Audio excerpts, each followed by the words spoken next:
전 세계 모든 대학들은 그 특허를 내거나 지식재산이 생기면은 직접 창업을 하는 방법도 있지만은 기술 이전을 하는 방법을 많이 씁니다. 필요로 하는 회사에다가 기술을 공여를 하고 네. 그 대가를 받는 거죠. 그래서 외국의 유명한 대학들은 심한 경우에는 뭐 예산 전체에 대학이 소유한 예산 전체의 10% 20%를 그걸로 충당을 하는 뭐 때에 따라서는 조 단위까지도 올라가는 그런 걸 하고 있습니다. 그래서 우리나라도 그렇게 수입이 생깁니다. 그러면 수입을 어떻게 배분하는가 하는 문제인데 보통 수입을 배분하는 그 수혜자가 세 개입니다. 대학 전체 아니면 교수가 소속한 학과 그리고 교수 개인. 그렇게 해서 대개 1대1로 하는데 우리나라는 아직 초기 단계여서 개인한테 제일 많이 주는 체계입니다. 그래서 심한 경우에는 한 70%까지도 수입의 70%까지도 그 발명가 개인에게 그 혜택을 주는 그런 제도를 채택한 대학들이 꽤 있습니다. 그게 더 유용하다는 거예요? 굉장히 유용하죠. 개인한테. 그러니까 그게 꽤 배당을 많이, 그러니까 기술 이전에서 금액이 많이 들어온 발명을 하거나 특허를 보유한 그런 개인에게는 대단한 이게 인센티브가 되고 모티베이션이 되고 그래서 그런 연구에 많이 몰두를 하고 집중하게 됩니다. 지금 현재 연구개발 결과물에 대한 소위 지적재산권 소유자는 누구예요? 원칙적으로? 원칙적으로는 국가인데 그거를 이제 국가에서 공공연구비로 들인 그것을 국가 소유인데 그 국가가 대학으로 그걸 이양을 했습니다. 대학이 소유를 할 수 있도록. 지금은 다 넘어가 있어요? 넘어갔습니다. 그 대학 기관이 연구기관에게. 기관 넘어갔는데 그 대학에서 다시 그 수입을 개인에게 지급하는 70%를 지급하는. 지금 그럼 대학은 그런데 다른 연구기관도 다 연구기관 주련도 마찬가지고요. 주련도 마찬가지고 저희 같은 경우는 아까 좀 대통령께서 가장 큰 인센티브가 뭔가 하고 질문 주셨는데 저도 그게 굉장히 궁금해가지고 우리 연구자들하고 얘기 네. 많이 해보면요. 실제적으로는 예를 들어서 어떤 과제에 자기가 참여하는데 3년 프로젝트로 우리가 모든 그 기획을 해가지고 평가까지 다 받았는데 정말 자기가 밤잠 안 자고 열심히 해서 뭐 한 1년 반 만에 완성이 됐다. 그러면 나머지 예를 들어서 1년에 10억씩 30억이 보장이 돼 있는데. 근데 지금 이번엔 도입 안 되잖아요. 네. 이번에는 아예 그냥 그 자유롭게 다른 연구에 전용할 수 있게 해주겠다. 예, 본인이, 그 나머지 돈을 다 본인한테 가면은 저는 이미 오래 하기로 했대요. 미리 힌트를 주셨는지 모르겠는데. 예. 네, 이제 그렇게 하면 네. 그게 의미는 있는데 정말 이제 그 큰 과제를 성공했을 때 오는 그런 빅머니는 그래서 이제 효과성을 진짜 만들려면 정말 큰 과제를 만들고 그래서 이제 뭐 좀 외람되긴 한데 그런 사업을 성공했을 때 그러니까 예를 들어 사모펀드 같은 경우에는 뭐 아시겠지만 사모펀드를 만들어서 투자를 할 때 인센티브를 처음에 디자인하거든요. 그래서 네. A는 뭐 예를 들어서 100억이 생기면 20억 넣어. 뭐 그러니까 그건 좋은데 그런 식으로 큰 과제를 성공했을 때 인센티브가 누구한테 얼마가 들어갈지. 그러니까 그걸 얘기를 해보자는 거죠. 어떻게 하는 게 가장 좋을까? 그러니까 그 해야 된다는 건 다 공감하는 거고요. 저는 뭐 전적으로 동의합니다. 저는 좀 더 거기 관대해야 된다고 생각하거든요. 원래 가장 강력한 연구 동의는 자기 이익이죠. 물론 뭐 역사에 대한 사명감도 있고 인류에도 있긴 하지만, 예를 들면 구체적으로 말씀하신 데서 이게 좋겠다는 구체적인 안들을 한번 만들어 보면 좋겠어요.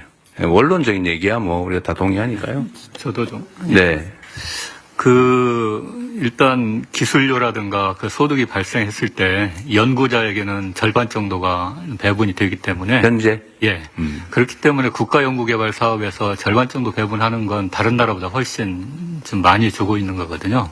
근데 이제 나머지를 어떻게 할 거냐가 사실은 저는 더 중요하다고 생각합니다. 그 소위 특허를 받았다, 연구를 해서. 그러면 특허를 팔았을 때 객관적 가치의 절반을 연구자가 취득하는 거고 상당히 큰데. 예, 그렇습니다. 그래서 그걸 더 늘리는 것은 큰 의미가 없다고 생각하고요. 이제 나머지 절반을 어떻게 활용할 것인가가 훨씬 더 중요하고 제가 생각할 때는 그 나머지 절반이 그 연구기관이 아주 자율성을 가지고 더 큰 어떤 목표를 위해서 연구개발을 자유롭게 할 수 있는 그 자율성을 나머지 50%를 가지고. 그게 훨씬 더 중요하다고 생각을 합니다. 그리고 지금도 이미 그렇게 돼 있다는 거 아닌가, 이론적으로는? 상당 부분 그렇게 돼 있는데 이제 지적재산권이 아예 연구기관 자체에 귀속이 되니까 그걸 팔아가지고 절반은 연구자한테 주고 절반은 그 연구기관 자체에 귀속되니까 그거 마음대로 쓸 수 있는 거 아니에요, 그냥 이론적으로?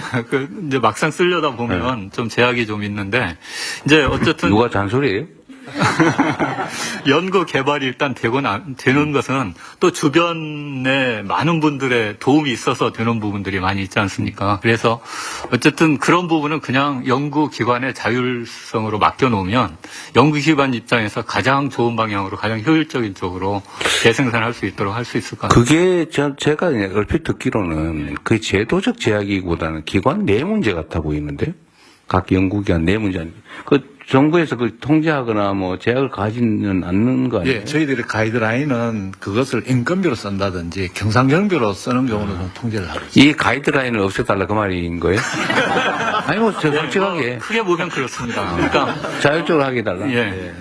근데 정부 입장에서도 그런 편익이 생겨났으면 그걸 뭘로 쓰지 마라, 뭘로 쓰라고 굳이 그럴 필요 있습니까? 지금 저희들이 이렇게 행태는 보면은 이게 주로 이제 또 개인한테 주는데 그 돈이 또 그런 경상비나 또 이런 인건비 쪽으로 이렇게 많이 들어가다 보니까 나눠 가져가지고 소위 뭔 잔치를 해버리더라. 그런 식 속성이 있습니다, 인간이는. 그래서 그런 쪽 아니고 연구비로 쓰셔라.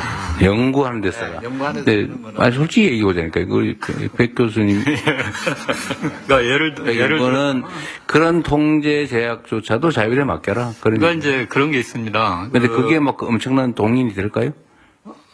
저는 된다고 생각하고, 그래요? 어쨌든 정부라든가 대학에서 정부의 예산을 가지고 연구를 하는 것은 또 많은 그 환경이 갖춰졌기 때문에 그 연구를 할 수 있는 거고, 또 그때 마침 연구 개발자가 그걸 맡았기 때문에 좋은 성과를 낼 수 있는 네. 거니까.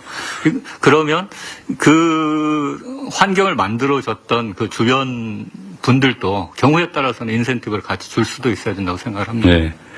어쨌든 당시에는 개인 연구로 화약 개발해가지고 인류 역사에 영원히 남는 사람이 되기도 했는데 이제는 이제 그런 연구 개발을 개인이 할 수는 없고 예. 결국은 공공이든 기업이든 이런 데서 투자해서 할 텐데 어쨌든 그런 사례들이 생길 수 있게 해줘야 되는 건 맞는 것 같아요. 근데 지금 시스템에 뭐 문제가 큰 문제가 보이지는 있어서 않아 보이는데 예. 이렇게 하시죠. 그 의견을 좀 더 내주시는데 하여튼 이 인센티브 제도를 좀 연구를 좀 더 해가지고요.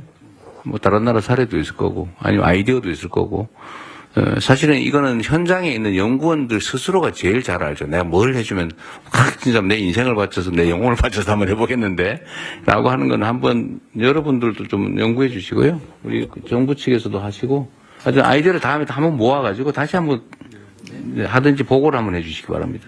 말씀하십시오. 예.